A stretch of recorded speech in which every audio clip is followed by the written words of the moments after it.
Now, to talk more on this, I've been joined by Dr. S. Samuel C. Rajiv, Research Fellow, IDSA from New Delhi. Sir, a very warm welcome to the broadcast, first of all. Um, Thank you. tensions in West Asia is continuously rising, and there seems no hope of these tensions being dying down. Now, Israel has confirmed that they have launched strikes on Iran's military targets. They also said that they notified US ahead of the attack. I'm focusing on one word here, sir, military targets. Why specifically military targets? Do you think any sort of negotiations took place between US and Israeli government? Well, Mr. Siddharth, I don't think there must have been some negotiations, but I think as far as the information that's available in the public domain, apparently military targets, specifically Iran's missile and drone manufacturing facilities were hit because these were Iran, previously also had attacked Israel on April 13th with missiles, Yeah. and Iranian drones have been used by groups like the Hezbollah and the Hamas against Israeli targets. So apparently these two facilities, among 20 other targets, the missile and drone manufacturing facilities were targeted. And Israel has specifically mentioned, and as your report also points out, these are military targets. They have not struck oil or energy facilities or Exactly any my other. point here. Exactly Yeah. my point here. Why only military targets? They haven't struck any energy facilities or nuclear facilities. Yes, I think one aspect could perhaps be that they want to, do not want to, escalate it further, but they had to respond because Iran directly, launched a ballistic missile attack, over 200 ballistic missiles on Yeah. October 1st in the aftermath of Nasrallah's killing. So de-escalation perhaps is one key word here. But Israel had to respond because it was a direct, ballistic missile attack on its territory. In fact, they have said that it's their right to respond. Yes. Yeah. Okay. Israel had earlier warned Iran that it will have to pay a heavy price if it initiates new round of escalation. What do you think now? Will Iran retaliate? Uh, I think if Israel has degraded Iran's ballistic missile and drone facilities, and it'll be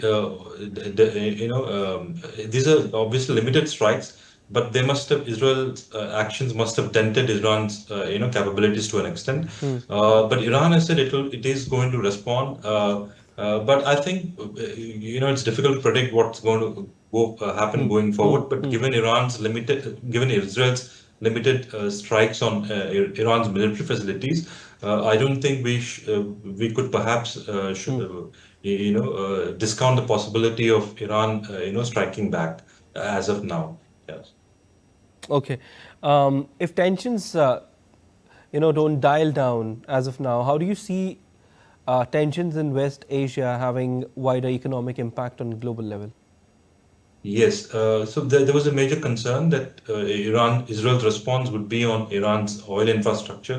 That did not happen. So, and the Red Sea traffic, maritime traffic, has not been affected, in recent months. It was after December, since December, January of this year, that there was some impact. But in the last few months, there's not been much of an, Houthi attacks on the Red Sea shipping also, Yeah. because obviously the Americans and the Israelis have struck at the Houthi, capabilities also.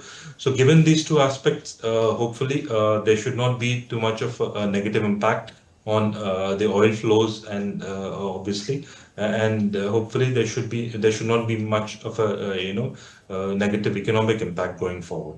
Hezbollah also said that it fired a barrage of rockets on Saturday at Israeli forces near a village in southern Lebanon. So, what is happening right now is that Israel is striking Iran, and then Hezbollah is also attacking Israel. So, Israel is somehow fighting the axis of resistance. Do you think so?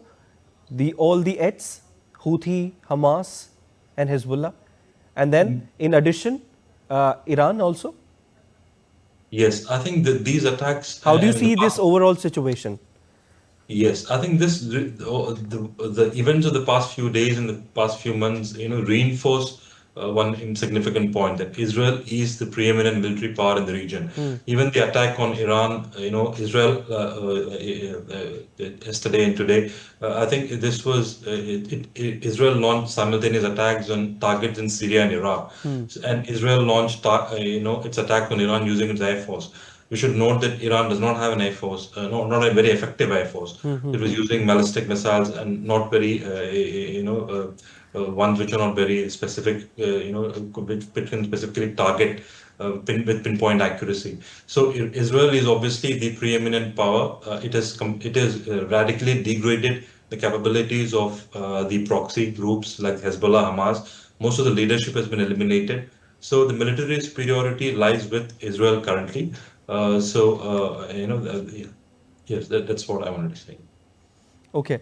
Um, what do you make out of when I say that there have been many countries who are trying, to stop this particular conflict between Israel and Hamas, and it's not getting stopped. There have been many countries. There are certain efforts put up by many countries, but it's not dialing down. Like I also mentioned, what implications do you see of this particular thing apart from the economic impact that we just discussed? Yes, I think the main point that most analysts are pointing it out is, there's very limited leverage of the major powers on the main protagonists. Either it's primarily Israel, obviously, or Iran, which is continues to fund and arm its, the axis of resistance groups. So one major implication of whatever is happening in the past 1 year Hmm. has been the dwindling American influence, dwindling American leverage. Hmm. We should note that America is the most preeminent supplier of even weapons to Israel. Hmm. Without American, ammunition, missile, equipment supplies, Israel will find it difficult to, in fact, execute this war. So, but despite that massive support, Americans are not being able to have any leverage on Israeli actions because Israel believes and it has a right to respond to attacks, direct attacks on its territory, Hmm. and it is entitled to, take out these enemy facilities to the best of its ability. So that's one point. The reduced American leverage on Israel and regionally, and obviously a degraded Iranian axis of resistance, massive degradation of the Iranian axis of resistance. Yes. All right. Thank you so much for joining in on the broadcast. Much appreciated, sir.